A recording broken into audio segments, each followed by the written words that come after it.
Ja aitäh, hea eesistuja, hea Anti. No vot, Eesti asub geopoliitiliselt väga olulise koha peal ja on naiivne arvata, et meie territooriumil ei tegutse inimesed, organisatsioonid, teiste riikide esindajad ja seejuures nii, et ei pea oma tegevuses sugugi esmatähtsaks Eesti huve. Et vastupidi, et absoluutselt kõigi nende tegevus on esindamas kellegi teise, mingi teise riigi, teise ideoloogia või valitsusvälise organisatsiooni huve. Ja mitte ükski taoline püüe või taotlus ei ole ju tegelikult a priori juba kooskõlas meie riiklike ja rahvuslike huvidega. Ja neid teemasid on palju, aga võtame kas või ühe näite. Ideoloogiline mõjutustegevus, millega konkreetselt kujundatakse ümber meie väärtusruumi, ühiskonda, survestatakse poliitikuid ja selekteeritakse välja soovitud ja ebasoovitud.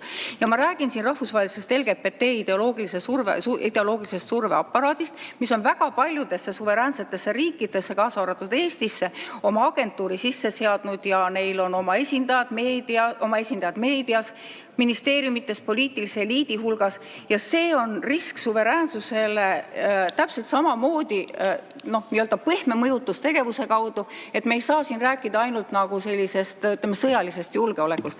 Et mis sa arvad, kas selline asi vääriks ka uurimist? Ma tulen tagasi selle pehme mõjutustegevuse juurde, mis on tegelikult palju kõikehõlmavam ja ma ütleks isegi, et tõhusam kui mingid mõni üksik Vene agent, kes on infiltreerunud meie julgeolekuasutustesse ja kes on siis kinni võetud pasunate ja trummidega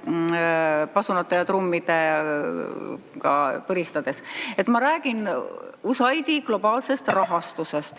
Ja me teame, et USAID-i globaalne rahastus sai pärast viimaseid presidendivalimisi Ameerikas suure hoobi, rahakraanid keerati kinni ja USAID-i rahade peal parasiteerivad võuklased õnneks praegu enam nii avalikult igal pool ei lärma. Aga USAID rahastas ka Eestis pika nimekirja jagu MTÜ-sid ja minu teada tunneb Ameerika selle kõige vastu väga suurt huvi, et kes Eestis, kui palju ja mille jaoks.